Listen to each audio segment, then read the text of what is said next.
আগামী ইলেকশনে কিন্তু আওয়ামী লীগ একটা বড় ফ্যাক্টর, এটা কিন্তু আপনাকে মাথায় রাখতে হবে। এটা যদি আপনি ইগনোর করেন, আপনি ইগনোর করতে পারেন ভাই, কিন্তু রিয়েলিটি কিন্তু অন্যরকম। সামনে ইলেকশনে আওয়ামী লীগ একটা অবশ্যই বড় ফ্যাক্টর।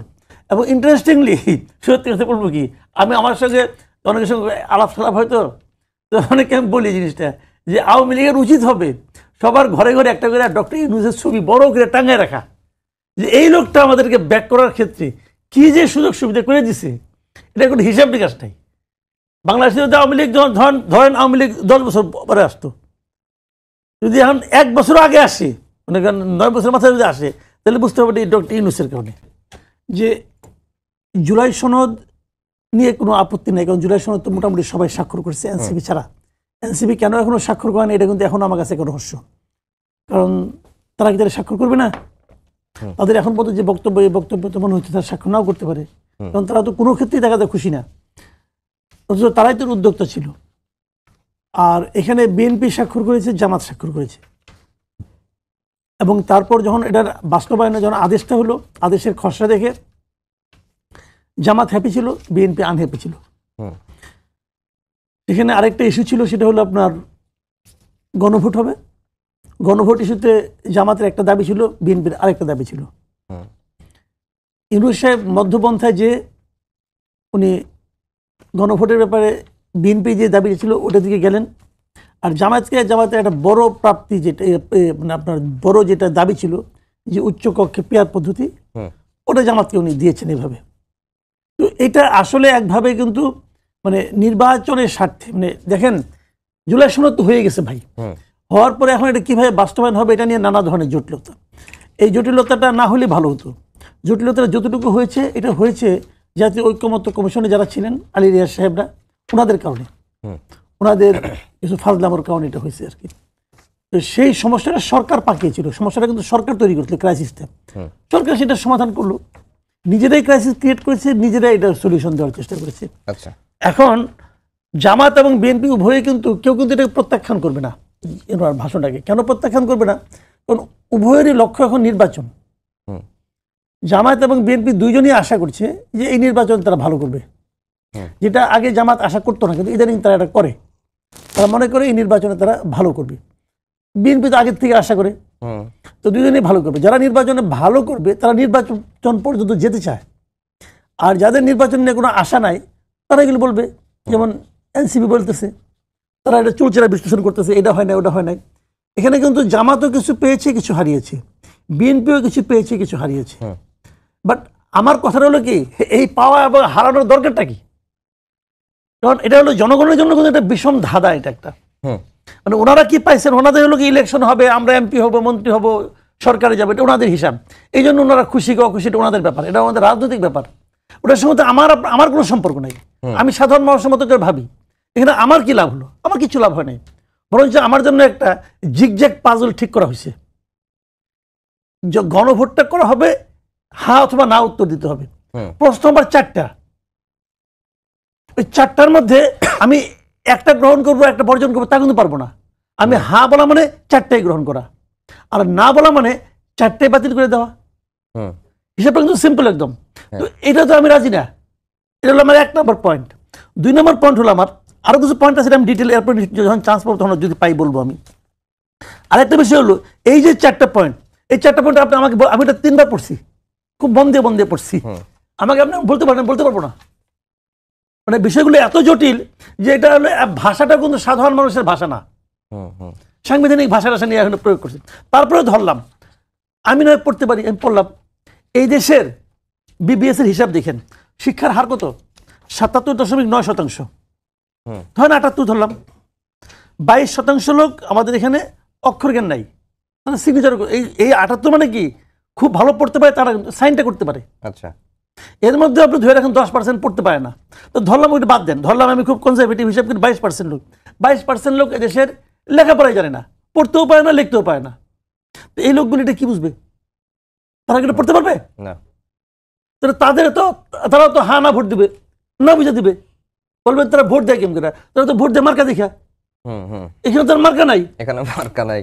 তাহলে সে হ্যাঁ নাটা কিভাবে দিবে? জানি না সে কিসের মধ্যে হা দিচ্ছে, কিসের মধ্যে না দিচ্ছে। এটা ভাই একটা পুরো একটা বোগাস জিনিস, পুরো একটা বোগাস জিনিস। অনেকে বলেন যে গণভোট কখনোই আসলে মানে না ভোট বেশি পড়ে নাই, এই সেন্স থেকে কি এই সেন্স এবার কার্যকর হবে না। আমি বললাম তবে লিখে রাখেন, এই সেন্স এবার হবে না কার্যকর। গণভোটটা যেভাবে হয় আসলে সাধারণত বাংলাদেশে 3টা গণভোট হয়েছে, প্রথম 2টা বাদ রাখেন। প্রথম 2টা কোনো গণভোটে, উনি আইনজীবী আছেন, উনি আরো ভালো বলতে পারবেন গণভোটটা হয় কিভাবে। প্রথম 2টা যখন হয়েছিল তখন দেশে সংবিধান স্থগিত ছিল, তখন পার্লামেন্ট ছিল না।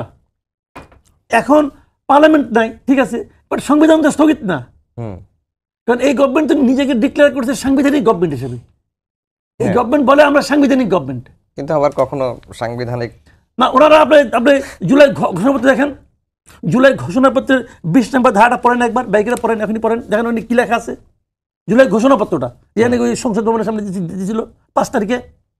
উনি তারা বলছে আমরা একটা সাংবিধানিক গভর্নমেন্ট। কারণ যদি গভর্নমেন্ট সাংবিধানিক হয় তাহলে তো গণভোট তো অর্থহীন ব্যাপার। তো এবং তারপর সেটা ব্যাপার না, আমি মনে করি সময়ের প্রয়োজনে গণভোট হলেও হোক, অসুবিধা নাই। কিন্তু সেখানে আপনি এমন এমন প্রশ্ন দিচ্ছেন যে প্রশ্নের মানে আসলে সম্ভব না। আমি আপনাকে পরে যদি আসে আমি আপনাকে একটা একটা দেখাবো যে সমস্যাগুলো। শাহরিয়ার ভাই, এই যে জুলাই সনদের আদেশ জারির পরে রাজনৈতিক দলগুলোর প্রতিক্রিয়া নেই তো কথা হচ্ছে এখনো পর্যন্ত, এবং যেটি মাসুদ কামাল ভাই বললেন যে এই সনদের আদেশ জারির পর রাজনৈতিক দলগুলো তাদের রাজনৈতিক হিসেব নিকাশ করছেন, এবং বিএনপি এখানে কিছু পেয়েছে, কিছু হারিয়েছে, জামাত কিছু পেয়েছে, কিছু হারিয়েছে, কিন্তু জামাতের মধ্যে একটু প্রতিক্রিয়াটা একটু বেশি দেখলাম মনে হলো, কেন? ধন্যবাদ আপনাকে। আপনার মাধ্যমে আপনার টিভির সকল দর্শকদেরকে আসসালামু আলাইকুম এবং শুভেচ্ছা। আপনাদেরকেও সালাম এবং শুভেচ্ছা। মাসুদ ভাই যা বলছে তার কিছু অংশের সাথে আমি একমত, আবার কিছু অংশের সাথে দ্বিমত। সব তার একমত হয় না। প্রথম জিনিস হচ্ছে মাসুদ ভাই যেটা বললেন সেটা একটু আমি বলে নিই। হ্যাঁ, জুলাই ঘোষণাপত্রের 20-এ বলছিলেন, ধারা 20-এ, যে এই সরকার 106, আমি একদম ভাষায় সংবিধানে 106 অনুচ্ছেদ অনুসারে সুপ্রিম কোর্টের মতামতের আলোকে সাংবিধানিকভাবে ডক্টর ইউনূসের নেতৃত্বে 8ই আগস্ট তারিখে একটি অন্তর্বর্তীকালীন সরকার গঠন হয়। একটি অন্তর্বর্তীকালীন সরকার গঠন হয় কিসের ভিত্তিতে? 106 এর ভিত্তিতে। মাসুদ ভাই আর একটা কথা বলছেন যে 77 সালে এবং 84 সালে এই দুইটার সময় সংবিধান সাসপেন্ডেড ছিল। জুলাই ঘোষণাপত্রের পরে কিন্তু আসছে জুলাই সনদ। জুলাই সনদে এই সরকার নিজেকে ঘোষণা করলো যে গণ অভ্যুত্থান থেকে জনগণের সার্বভৌম ক্ষমতা থেকে এই সরকার উৎপত্তি, যেটা গতকালকের ভাষণেও দেখবেন প্রথম অংশটুকুনে ডক্টর ইউনূস সাহেব বলছেন দ্য লেজিটিমেসি, এই সরকারের লেজিটিমেসিটা আসছে আর্টিকেল 7 থেকে, যেটা আমাদের বলছে জনগণ সর্বভৌম ক্ষমতার উৎস, সেখানে আর 106 নাই। তাহলে এই ডিপার্চারটা তারা কেন এটা রেকটিফাই করছেন? তারা বুঝতে উপলব্ধি করছেন, আমরা যখন সবাই বলতেছি যে 106 এই সরকার না, এই সরকার হচ্ছে জনগণের কি কনস্টিটিউয়েন্ট পাওয়ারের সার্বভৌম ক্ষমতার একটি সরকার। সো সেইখানে এই সরকারকে সাংবিধানিক সরকার ওইভাবে বলার, একটা অলিখিত সংবিধানের সরকার হতে পারে, কিন্তু এই 72 সালের সংবিধানের সরকার না। দ্বিতীয় যে কথাটা, 77 সালে সংবিধান সাসপেন্ড ছিল, আর আজকে সংবিধান অকার্যকর। কেন অকার্যকর? প্রধানমন্ত্রী যদি অনুরোধ না করেন, রাষ্ট্রপতি পার্লামেন্ট ভেঙে দিতে পারবেন না। প্রধানমন্ত্রী এই দেশ থেকে পালিয়ে গেছেন, এরকম কোনো অনুরোধের কোনো চিঠি পাওয়া যায়নি বা এরকম কোনো কথা আসেনি। রাষ্ট্রপতি প্রধানমন্ত্রীর অনুরোধ ছাড়া যদি সংসদ ভেঙে দিয়ে থাকে তাহলে উনি কার মাধ্যমে এটা করলেন? দ্বিতীয় কথা, উনি অন্তর্বর্তীকালীন সরকার ব্যবস্থা এই সংবিধানে নাই, এই সংবিধানে কেয়ারটেকার ব্যবস্থা নাই, এই সংবিধানে অন্তর্বর্তীকালীন সরকার ব্যবস্থা শপথ নেওয়ার ব্যবস্থা নাই, উপদেষ্টাদের নিয়োগ কাঠামো, বেতন ভাতা কিভাবে দেওয়া হবে সেটাও নাই। এবং অন্তর্বর্তীকালীন সরকার মানে যে সরকার আগে এবং পরের সরকারের মাঝখানে যে সরকার থাকবে, একটা সরকার যে যে ক্ষমতা ব্যবহার করতে পারে, অন্তর্বর্তীকালীন সরকারও শেষে ক্ষমতা ব্যবহার করতে পারবে। এটা 72 সাল থেকে আজ মানে 2026 সাল পর্যন্ত এরকম কোনো কনসেপ্ট কনস্টিটিউশনের মধ্যে নাই। এক্সিকিউটিভ অথরিটি হচ্ছে প্রাইম মিনিস্টার পলাতক, তাহলে কনস্টিটিউশন কিভাবে কাজ করবে? এরকম তো আমাদের দেশে কখনো হয়নি। সংসদের সমস্ত মেম্বাররা পলাতক, তাহলে সংসদ কি হচ্ছে? যদি সংসদে আপনি 90 দিন কন্টিনিউয়াস অনুপস্থিত থাকেন তাহলে আপনার সংসদ সদস্য পদ বাতিল হয়ে যাবে। তো ধরে নিলাম আমি সেই ক্ষেত্রে সংসদ, তাহলে সাংবিধানিক আদালতগুলো কিভাবে চলছে? বলতেছি আপনাকে, প্রথমে বলে নিছি একটু আগে, একটা অলিখিত সংবিধানের আন্ডারে আমরা না, এখানে প্রশ্নটা এখানেই আসছে। আপনি যখন এর আগে রাষ্ট্রপতিকে দিয়ে আর্টিকেল 93 অনুযায়ী অধ্যাদেশ জারি করালেন, আবার যখন জুলাই আদেশ জারি করলেন তখন ওই আর্টিকেল 93 প্রয়োগ করলেন না, মানে কখনো সংবিধান মানছি কখনো মানছি না, এই ইয়েস, এবং আপনার এই কথাকে আমি সমর্থন করি, এটা গোজামিল হচ্ছে এবং এটাকে মেনে নিতে হবে। আপনার সত্যকে সত্য বলতে হবে।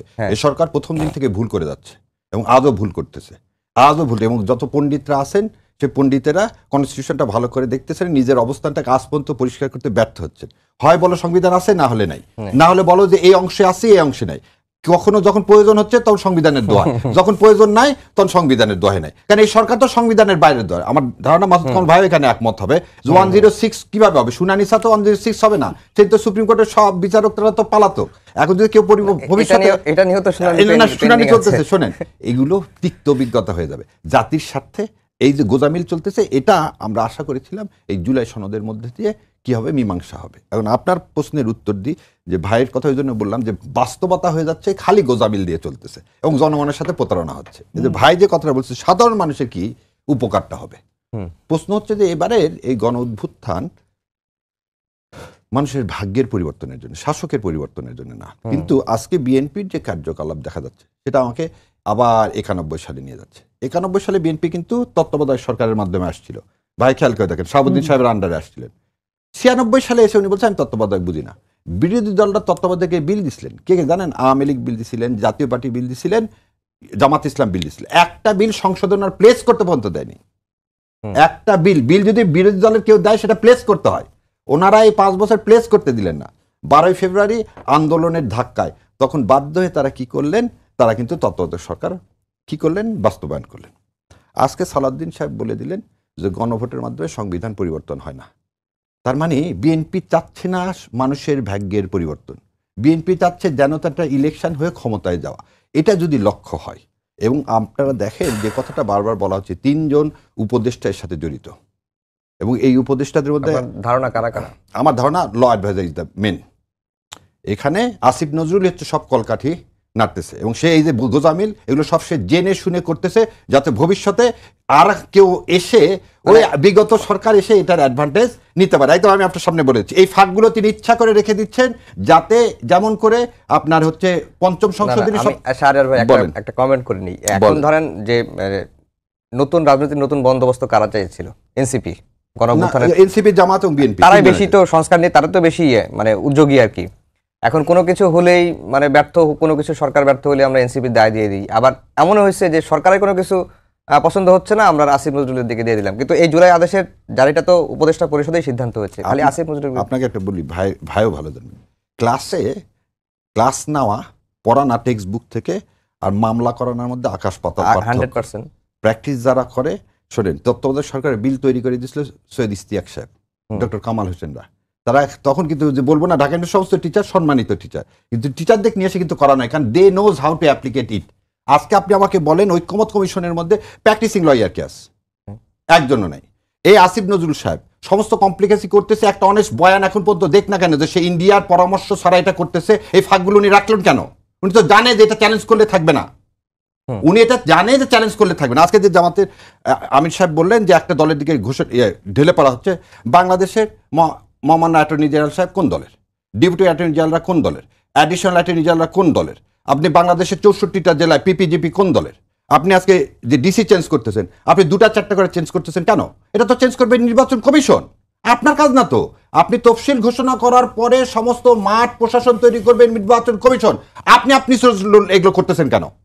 আপনি সরকারের ইচ্ছাকৃতভাবে লেজিটিমেসি নষ্ট করতে যাচ্ছেন।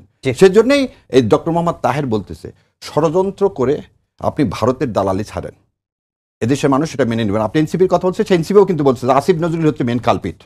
আসিফ নজরুল এই জাতিকে একটা অনিশ্চয়তার দিকে নিয়ে যাচ্ছে। আসিফ নজরুল এই জাতির এই যে আমাদের জুলাই সনদ, আমি বলবো পবিত্র জুলাই সনদ, 53 বছরের যেটা সমস্ত রাজনৈতিক দল করতে পারেনি, সেখানে সাইন করার পরে আরো একটা তাজ্জব কথা দেখেন, জুলাই সনদের চেয়ারম্যানকে ডক্টর মোহাম্মদ ইউনূস, তত্ত্বাবধায়ক সরকারের প্রধানকে ডক্টর মোহাম্মদ ইউনূস। এটা কিভাবে সম্ভব? আলী রিয়াজ সাহেব suppose two B the chairman, উনি ওনার সুপারিশ দিবেন। ওনার সুপারিশ মানে কি? ইউনূস সাহেব নিজের সুপারিশ কি নিজের কাছে দিব নাকি আমি? What is the joke? এটা একটা ফার্স্ট পুরো জাতির সাথে।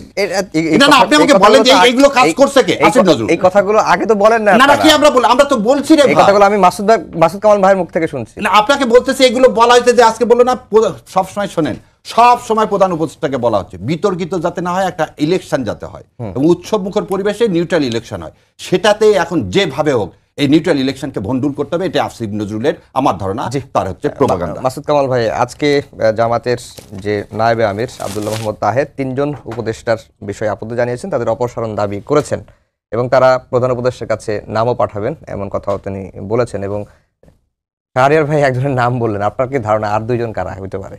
আমার কোনো ধারণা নেই। শাহরিয়ার ভাই যেটা বলছেন, দেখেন উনি কিন্তু আমার মানে ভালো লাগছে না কথা বলে আমার কাছে, যে উনি এমনি লজিক দিয়ে কথা বলেন সবসময়। মানে এটা যে প্রবলেমগুলো যে উনি যে বলেন না যে গোজামিল দিয়ে চলছে, রিয়েলি তাই। আপনি হয় সংবিধানকে স্থগিত, ভাই কিচ্ছু তো না, একটা ঘোষণা দিল সংবিধান স্থগিত, শেষ। তারপর যা ইচ্ছা তা করেন, কেউ আপনাকে না করবে? আপনি সংবিধান রাখবেন, আপনাকে সাংবিধানিক সরকার হইতে হবে। কেন রে ভাই? আপনি যে সাংবিধানিক সরকার হবেন, আপনি কি কোনো একটা কাজ সংবিধান অনুযায়ী করতেছেন না পারতেছেন? তাহলে আপনাকে সাংবিধানিক সরকার হতে হবে কেন? আর ওইটা হলে আপনার লাভটা কি? আবার আপনি প্রেসিডেন্টকে মানবেন, আবার বলবেন যে না আদেশ জারি করতে পারবেন না। এটা কি মগের মুল্লুক নাকি? দেশটাকে এখন মগের মুল্লুকে চলতেছে, মানে যা ইচ্ছা তাই করবেন আপনি, এটা তো হয় না। এবং এই যা ইচ্ছা তাই করতেছেন প্রত্যেকটা জিনিস। আচ্ছা, দেশকে সারা জীবন এরকম চলবে? একটা গভর্নমেন্ট আসবে না, একটা ইলেকটেড গভর্নমেন্ট তো আসবে, তখন যে যদি একজনকে মামলা করে দেয়, এই মামলা হবে না? এই প্রত্যেকের লোক তো সংবিধান অলঙ্ঘনে এই করবে, আটকাবে। মাথায় কিছু আছে? আর দেখেন, আমি একটা কথা বলি আপনাকে, দেখেন কতগুলি কথা বলি। এই যে আপনার উনিকে আর 2 জনকে আমি বলতে পারবো না, আমি যাই না, কিন্তু হয়ে লাভ কি? কিছু হবে না। না না, এটা আমরা অ্যাজাম্পশন থেকে বলি, কারণ এনসিপি তো এদের নামে, এনার নামে বলছে, সেই জন্য আমি যাই নাকি, আমি বলতে পারবো না। আবার এই বিএনপি তো 3 জনের নাম দিয়েছিল আগে, পরে তারপরে 3 জনের সঙ্গে মিটিংও করে, এটা কি বুঝবো? আবার একজনের নাকি সিট দিব না। এবং আমি একটা কথা বলি ভাই আপনাকে, এর মধ্যে 3 জনের নাম কি জন্য আপনি দিবেন না? যদি কেউ অন্যায় করে থাকে, তার তো এই আজকে থেকে সে চেয়ারে বসার লেজিটিমেসি চলে গেল। আপনি কেন এটা প্রকার, আমি এটা ডক্টর মোহাম্মদ তাহেরকে সম্মানের সাথে বলতেছি, এই খেলাটাও বন্ধ করতে হবে। নাম দিয়ে দেবো, আপনি নাম বলে তাদের অপসারণ করে, তাদের লেজিটিমেসি তো নাই, তারা তো রাষ্ট্রের বিরুদ্ধে ষড়যন্ত্র করতেছে। তারা কিভাবে এই জনগণের সরকার যদি হয়ে থাকে, জনগণ যদি তার সমর্থন তুলে থাকে, তাই সে কিভাবে থাকবে? আমি এই জিনিসটা একদম পছন্দ করি না। ওই যে আমার কাছে নাম আছে, আমি পরে বলবো। কেন ভাই পরে বলবেন কেন? বার্গেন করবেন? এই নাহিদ ইসলাম বলছিল একবার যে আমি অনেকে খুঁজতেছে, হ্যাঁ আমার কাছে সব নাম বলে, এখনো তো সে নাম বলতে পারে নাই। তার মানে যেহেতু নাম বলতে পারে নাই, আমি ধরে নিয়েছি ওটা সে হাওয়ার উপরে মারছিল। বোগাস একটা পলিটিক্যাল পার্টির চিফ এই ধরনের মানে আপনি এই কথা বায়ু কথা বলতে পারে? আবার মনে আছে আপনার আরেকজন ছিল এক সচিব, সাবেক সচিব সাত্তার সাহেব, উনি আবার খালেদা জিয়ার নাকি পিএস ছিলেন নাকি ছিলেন, উনি বলতেছেন ওনার কাছে নাকি 8 জন উপদেষ্টার অপকর্মের দুর্নীতি রিপোর্ট আছে। দুর্নীতি রিপোর্ট আছে, ওই রিপোর্ট কি করছে সে? ওটা নিয়ে বসে রয়েছে না, বার্গেন করছে। মাঝখানে একটা ছোট্ট একটু, আমার তো মনে হয় ওই ভদ্রলোক হয় ধমক খাইছে আর মাল খাইছে। এই আব্দুল্লাহ তাহের ভাই বলছে যে 3 জনের নাম আমরা প্রধান উপদেষ্টার কাছে দিয়ে দিছি, সো দেয়ার ইজ ওপেন দেয়ার। কিন্তু শাহরিয়ার ভাই, এই তাহের ভাই কিন্তু একদিন একটা প্রোগ্রামে গিয়ে কুমিল্লায় বলেছিলেন যে কয়েকজন উপদেষ্টা তাদের বাসায় গিয়ে বসে থাকে এবং সকালে নাস্তা করি তাদের সাথে, তিনি তো বলছিলেন। এটা অন্য প্রসঙ্গে বলছিল, বলছিলেন যে উপদেষ্টাদের সাথে, উপদেষ্টারা তো আমরা সবাই সিলেক্ট করছি ভাই সেদিন, এই সরকারটা সিলেক্ট করছে পলিটিক্যাল পার্টিটাই, বঙ্গভবনে বসে থেকে প্রেসিডেন্ট তো আর সিলেক্ট করেনি, সিলেক্ট করছে তো এই সব রাজনৈতিক দলগুলো মিলেই। এবং ইউনূস সাহেবের কথাটা কি নাহিদ তো বলছেন, ইউনূস সাহেব তো ছিলেন না দেশে, তাকে দেশে আনা না, তত্ত্বাবধায়ক সরকার প্রধান করতে তো ইউনূস সাহেবকে তো তারাই করছেন। আমাদের কথা সেটা নয়, গভর্নমেন্ট যে হোক, ভাইয়ের সাথে আমার সাথে, আপনি 3 জনই সাধারণ নাগরিক না? আমাদের তো ভাগ্যের পরিবর্তন লাগবে রে ভাই। এবং আর একটা কথা ভাই যেটা বললেন যে এই শিক্ষিতের হার, শোনেন 77 সালে ছিল 29%, আজকে তো 77%, আর 77 সালে ছিল 29.2% শিক্ষিতের হার। এবং জিয়াউর রহমান সাহেবের ইয়াতেও ছিল 4টা, কি জেনারেল জিয়াউর রহমান অনুস্মৃতি বাঙালি কোনো লোক বোঝে নাকি? নীতি ও কর্মপন্থার সময়ের আপনার আস্থা আছে কিনা, এখানে তো মার্কা নাই ভাই। সো মার্কা ছাড়া ভোট হয়েছে, অতএব মানুষ ওই বিষয়টা দাঁড়াইছে যে জিয়াউর রহমানের প্রতি আপনাদের আস্থা আছে কিনা, এইটুকু মিনিংটা দাঁড়াইছে। 19 দফা কিন্তু হ্যাঁ, তার 19 দফা। কিন্তু এই যে 4টা প্রশ্ন দেওয়া হয়েছে, 4টা প্রশ্ন তো আসলে মানে এই সরকার যদি প্রশ্নটা এরকম হতো যে ডক্টর মোহাম্মদ ইউনূসের যে ঐক্যমত্য কমিশন হয়েছে এটার উপর আস্থা আছে কিনা, তাহলে মানুষ একটা ওই যেটা এইখানে আবার কথা, এই ফর্মুলেটটা আপনি চেঞ্জ করতে পারেন কিভাবে ভাই? আপনি বললেন কিভাবে আপনি সুপারিশ করেন, কে সুপারিশ করবে? ঐকমত্য কমিশন। ঐকমত্য কমিশন সুপারিশ করলো, সেই সুপারিশ আপনি একসেপ্ট করবেন, না হলে একসেপ্ট করবেন না, না হলে রাজনৈতিক দলের সাথে বসে, কারণ ওর টাইম তো শেষ। ইউনূস সাহেব কি একা এটা করতে পারেন? It is a illegal act. আমার কথা হচ্ছে এই যে এই তুমি 4টাকে নিয়ে আসলেন, 4টার পাশে কি হানা দিলেন? কয়ের পাশে হানা আছে, খয়ের পাশে হানা আছে, গয়ের পাশে হানা আছে, ঘয়ের পাশে আছে না, তাহলে এটা জোক না। আরে ঘুরে ফিরে যেই, এটা একটা বাংলা একটা কথা আছে, ঘুরালে লাঠি ফিরালে কোতকা। আপনি তো যে জায়গায় ছিলেন সেই জায়গাতে আসলেন, আপনি মাঝখান থেকে বিএনপিকে একটু ঠান্ডা করার জন্য বললেন বাবা তোমার ডিসেন্টগুলো আমি এর মধ্যে দিয়ে দিছি। কথাটা কি হবে? একটা জিনিস আপনি বোঝেন, আমি সেদিন একটা কথা, যদি না ভোট হয়, ধরে নেন না জিতলো, কনসিকুয়েন্সটা কি হবে জানেন? Disasters constitution. এই কনস্টিটিউশন ফিরে আসবে। কনস্টিটিউশন 7B তে লেখা আছে, যারা কনস্টিটিউশন কি পরিবর্তনের চেষ্টা করবে, পরিবর্তন করবে না, পরিবর্তনের চেষ্টা করবে, তার ফাঁসি হবে, রাষ্ট্রদ্রোহ। রাষ্ট্রদ্রোহ। আপনি এই জিনিসটা কিভাবে, আপনি এটা জেনে শুনেই কাজ করতেছেন কিভাবে? হাকে জয়যুক্ত করতে হবে এবং এটাই হচ্ছে ম্যান্ডেট। এখানে একটা কথা বলি আপনাকে, মানে উনি যে বলেন এটা জোক কিনা, আসলে এটা জোকই, এটা একটা মানে খুব ট্র্যাজিক জোক আর কি। জোক তো মানুষ এটা হাসে, এটা হাসির জোক না, এটা ট্র্যাজিক জোক। আপনি দেখেন, আমি একটা কথা বলি আপনাকে, এই যে 4টা পয়েন্টের মধ্যে ধরেন আমি উনি যেটা বলেন যদি আলাদা আলাদা হয়তো এক কথা ছিল, সবগুলো তো একটা প্যাকেজ। এখন আমি একটা উদাহরণ দেবো, ধরেন একটা টেবিলের মধ্যে 1 গ্লাস দুধ আছে, একটা ফল আছে, খেজুর আছে, একটু জমজমের পানিও আছে, আর 1 বোতল মদ আছে, সবগুলো বলে প্যাকেজ। আপনি কি করবেন? এখন আপনি যদি বলেন না আমি তো মদ দিব না, না ভাই তোমার এই প্যাকেজ দিয়ে তুমি বলো নিবা কি নিবা না। এখন যদি আপনি মদ না করেন তাহলে দুধ পাবেন না, ফল পাচ্ছেন না, জমজমের পানি পাচ্ছেন না। হ্যাঁ, আর যদি আপনি দুধকে দুধ মনে করে বলেন তাহলে আপনার মদ দিতে হবো না। ওটা ওই যে 1 মণ দুধের মধ্যে 1 ফোঁটা সোনা, তাহলে এটা হয় না, এভাবে হয় না। তো এগুলো কি আর মাথায় আসে নাই? মাথায় আসছে। তাহলে আমি বলি একটা খারাপ কথা বলি, এটা বলে তো বলবেন যে মাসুদ কামাল আজকে আওলা বাজানে, তাহলে আওলা বাজানে তাহলে না।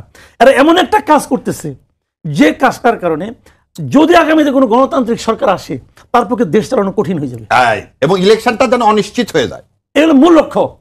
এবং এই কামটা আলী রিয়াজ সাহেব সুচারুভাবে করতে পারছে বলেই ওটা প্রমোশন হয়েছে, তার উপদেষ্টা হয়ে গেছে সে। কথা হচ্ছে এটা তো ল মিনিস্ট্রি থেকে ড্রাফট করা, আলী রিয়াজ সাহেব সুপারিশ করছে, তারপর তো এটা ফাইনালাইজ করছে ল মিনিস্ট্রি থেকে। তো ল মিনিস্ট্রিতে কোন বেকুব আছে এই কাজটা করলেন? কার মতামত নিলেন? কয়জন সিনিয়র আইনজীবীর মতামত? আচ্ছা, আমি একটা কথা বলি, এক নাম্বার আমি একটা ধারণা বলি। 1 নাম্বার যে এইটা, 1 নাম্বার যে প্রস্তাবটা, 4টে প্রস্তাবের প্রথম প্রস্তাবটা, ওখানে কি বলা হয়েছে যে ওখানে তত্ত্বাবধায়ক সরকার, নির্বাচন কমিশন এবং অন্যান্য সাংবিধানিক যে পদগুলো আছে সেই পদগুলো নির্বাচন যেভাবে জুলাই সনদে আছে এটাকে আপনি অনুমোদন করতেছেন। আচ্ছা, আমি তত্ত্বাবধায়ক সরকার নির্বাচন কমিশন বাদ রাখলাম, ওটা ঠিক আছে, ওটা আমার কোনো আপত্তি নেই। আচ্ছা, নির্বাচন কমিশন কি বলে, হ্যাঁ নির্বাচন কমিশন। আচ্ছা, অন্যান্য যে সাংবিধানিক পদগুলো আছে এগুলি নিয়ে তো প্রত্যেকটা মধ্যে তো নোট অফ ডিসেন্ট আছে। নেপাল নোট অফ ডিসেন্ট আছে, আপনার অডিটর জেনারেল ডিসেন্ট আছে, দুদকের ডিসেন্ট আছে, পিএসসি চেয়ারম্যান, পিএসসি মেম্বার যারা এটাতে ডিসেন্ট আছে, নোট অফ ডিসেন্ট আছে।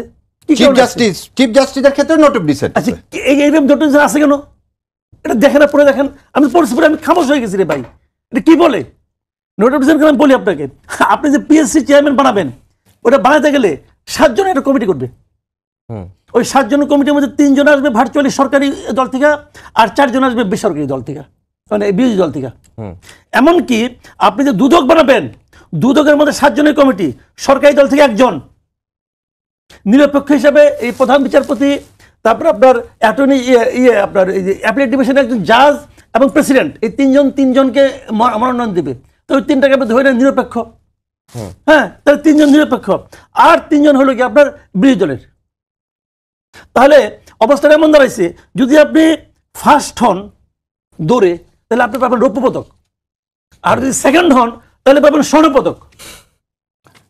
এরকম না? আপনি আমাকে বলেন রে ভাই, সরকারি দল দিবে একজন, সরকারি দলে 1 জন লোক ঠিক করে থাকবে ওখানে, আর 6 জন থাকবে অন্য দল থেকে, 3 জন নিরপেক্ষ, আর 3 জন হলো গিয়ে বিরোধী দলের। দেখেন, বিরোধী দলকে কোনো কাজ করতে দিবে? মাসুদ ভাই যে কথাটা দেখেন, আজকে কেন আমি করুণ, এটা শেক্সপিয়ারের সেই ইয়ার মতো, রোমিও জুলিয়েটের মতো করুণ হয়ে যাচ্ছে কেন? জুলাই সনদে তো আপনি সাইন করলেন, ভাইয়ের কথাগুলোকে আমি সব বাদই দিলাম, কারণ এটা সাইন করছেন, it is admitted fact with the dissent. সব দলের ডিসেন্টগুলো বাদ দেন। আপনি তো কথা হচ্ছে বাস্তবায়ন নিয়ে, এবং প্রথম থেকে কিন্তু এনসিপি কেন সাইন করেনি, লিগ্যাল বেসিস না ছাড়া। কারণ আমরা আগে দেখছি 3 দলীয় রূপরেখা হয়নি, সর্বদলীয় ছাত্র ঐক্যের হয়নি, কখনো পলিটিক্যাল পার্টি যে ম্যানিফেস্টো দেয় সেই ম্যানিফেস্টো অনুযায়ী কখনোই কাজ করে না। তার মানে জাতির সাথে সবসময় প্রতারণা হয়, সেই প্রতারণা রক্ষা করার জন্য তো সাইন করলাম। এখন এক্সিকিউশনে যে এসে আপনি এই মেল প্র্যাকটিসগুলো করতেছেন কেন? আমরা বলছি তো সরকারের কাছে, সরকার বললো না 1 চামচ জামাতকে ইসলামকে দিছে, 1 চামচ বিএনপিকে দিছে। এনসিপি যদি এটা বুঝতো, আল্লাহ যদি তাদের এই জ্ঞান দিত, তাহলে এটা বলতো না। বরং আমি বলবো এনসিপিকে খুশি করার জন্যই তারা এই এইভাবে একটা দিয়ে দিছে। কেন এটা এই কাজটা যে আপনি করলেন, না যেটাই দেন, আগের প্রশ্ন আর এই প্রশ্নের মধ্যে ফান্ডামেন্টালস কি ডিফারেন্স? ফান্ডামেন্টাল ভাই যেটা বললেন যে সব কিছু আছে, আমার কথা আমি আপনাকে দেখালাম যে আগেও তো হানা হয়েছে 19 দফার ভিত্তিতে, তাতে সমস্যাটা কি? আপনি সব দলকে সন্তুষ্ট করতে কোনদিন আল্লাহ ছাড়া আর দুনিয়ার কোনো মানুষ সবাইকে সন্তুষ্ট করতে পারবে? এটা সম্ভব? এটা সম্ভব ভাই। আপনি অসম্ভব কাজটাকে কেন আপনি সম্ভব করে জাতিকে বিভক্ত করতেছেন? আপনি একটা ইলেকশন করবেন, গণভোট দিবেন, আপনি গণভোটের দিনে কি করলেন, ইলেকশনের দিন গণভোট দিলেন, খুব ভালো কথা। এটা নিয়ে দেখেন তার যত কথা বলছে তার চেয়ে বেশি কথাগুলো বলতেছে এই যোগটা নিয়ে। যে আর একটা জিনিস দেখেন, আপনি বললেন 180 দিনের মধ্যে এটা বাস্তবায়ন করতে হবে। বাস্তবায়ন না করলে কি হবে? বলা হয় যদি বলা না থাকে, বাস্তবায়ন না করলে কি হবে, তাহলে এটা ডিসক্রিশনারি। আর যদি বলা থাকে যে বাস্তবায়ন না করলে অটোমেটিকলি হবে, তাহলে এটা ম্যান্ডেটরি। ডিসক্রিশনারি জিনিস করতে কি সরকার বাধ্য? এটা তো করবে আগামী সংসদে। তাহলে আগামী সংসদকে আপনি ডিসক্রিশনারি বানায় দিচ্ছেন, এই জুলাই সনদটাকে পুরোপুরি ডিসক্রিশনারি বানায় দিচ্ছেন, যে তাদের ডিসক্রিশন, করলে করুক, না করলে না করুক। তাহলে আপনি কি এই মুগ্ধদের যে জীবন আত্মত্যাগ, তার সাথে আপনি ইয়ার্কি মারতেছেন না? কার পরামর্শ এটা করছেন? এবং আমি কারিগর আগে বললাম না, আমরা বলি আওয়ামী লীগকে যদি কেউ এখানে রিকনসিলিয়েশন করতে চায় বা পুনর্বাসন করতে চায়, সেটা এই সরকারের মধ্যে কিছু উপদেষ্টারা আছে, সেই জন্য তারা এই ফাঁকগুলো রেখে দিচ্ছে। জি, মাসুদ কামাল ভাই, আমরা শেষের দিকে চলে এসেছি। এর মাঝখানে নিরাপত্তা উপদেষ্টার ভারত সফর নিয়েও কিন্তু আলোচনা চলছে। আজকে জামায়াতের একজন নেতাও বলছেন যে তিনি আসলে ভারতে গিয়ে কি আলোচনা করবেন এটি জাতির সামনে প্রকাশ করা উচিত, এবং তিনি এও বলছেন যে নির্বাচন নিয়ে আসলে ষড়যন্ত্র হচ্ছে। ওদিকে আবার বিএনপি বলছে যে জামাতের দিকে ইঙ্গিত করছে যে নির্বাচন পেছানো বা বানচালে ষড়যন্ত্র করছে জামাত। আজকে জামাতের নেতাই বললেন যে নির্বাচন বানচালে ষড়যন্ত্র করছে। না, এটা পলিটিক্যাল বক্তব্য। হ্যাঁ, এগুলি পলিটিক্যাল বক্তব্য। এটা নির্বাচনের আগে এরকম পলিটিক্যাল বক্তব্য আপনি আরো পাবেন। এই দল ওই দলকে আক্রমণ করবে, ওই দল সেই দলকে আক্রমণ করবে, অন্য দলের দোষ ধরবে, নিজের দলের সুবিধা বলবে। এটা বলবে পাবলিককে শোনানোর জন্য, পাবলিকের কাছে ভোটটা পাওয়ার জন্য। এগুলো হতে থাকবে, এগুলো নিয়ে আমি খুব অরিড না। তবে আমি যেটা বলতে চাচ্ছি সেটা হলো গিয়ে যে হ্যাঁ, ভালো আর মন্দ আপনি চান আর না চান, বিশ্বাস করেন আর না করেন, এই দেশের সাধারণ মানুষের মধ্যে কিন্তু একটা এন্টি ইন্ডিয়ান সেন্টিমেন্ট ভাই আছে। এটা উচিত অনুচিত কিন্তু আলাপ করেছেন আমি, আছে যেটা বাস্তবতা, রিয়েলিটি। তো এই সময়ে উপদেষ্টা সাহেব কেন গেলেন আমি বুঝলাম না। এটা খুব প্রয়োজনীয় কিছু ছিল? আমি কিন্তু ক্লিয়ার নাই এখন পর্যন্ত কি কারণে উনি যাচ্ছেন। উনি যে কি করবেন, উনি যে শেখ হাসিনার সঙ্গে আলাপ করবেন যে আপনি আমার কোনো ডিস্টার্ব করেন না, এটা বলবেন কি? অথবা ওদেরকে বলবেন যে আপনি শেখ হাসিনাকে বলেন যে না আমাদের সঙ্গে কোনো ডিস্টার্ব না করে। শেখ হাসিনা ওনার কথায় ওরা শেখ হাসিনাকে বলবে? ভাই এগুলো ছেলে মানুষ কাজ করবেন না, মানে আমি বুঝি না কেন। এখন এটা হলে জানেন কি, মানুষকে এগুলি আসলে বিরক্ত করে, মানুষ কিন্তু বিরক্ত হয় এগুলি নিয়ে। তো এগুলো তো যাওয়ার দরকারটা কি তোমার? তবে একটা কথা ঠিক, এটা ঠিক যে আগামী ইলেকশনে কিন্তু আওয়ামী লীগ একটা বড় ফ্যাক্টর, এটা কিন্তু আপনাকে মাথায় রাখতে হবে। এটা যদি আপনি ইগনোর করেন, আপনি ইগনোর করতে পারেন ভাই, কিন্তু রিয়েলিটি কিন্তু অন্যরকম। সামনে ইলেকশনে আওয়ামী লীগ একটা অবশ্যই বড় ফ্যাক্টর। এবং ইন্টারেস্টিংলি সত্যি কথা বলবো কি, আমি আমার সঙ্গে অনেকের সঙ্গে আলাপ সালাপ হয়তো, তো অনেকে আমি বলি জিনিসটা যে আওয়ামী লীগের উচিত হবে সবার ঘরে ঘরে একটা করে ডক্টর ইউনূসের ছবি বড় করে টাঙায় রাখা, যে এই লোকটা আমাদেরকে ব্যাক করার ক্ষেত্রে কি যে সুযোগ সুবিধা করে দিছে, এটা কোনো হিসাব নিকাশ নেই। বাংলাদেশে যদি আওয়ামী লীগ ধরেন আওয়ামী লীগ 10 বছর পরে আসতো, যদি এখন 1 বছর আগে আসে, মানে 9 বছর মাথায় যদি আসে, তাহলে বুঝতে হবে ডক্টর ইউনূসের কারণে। জি।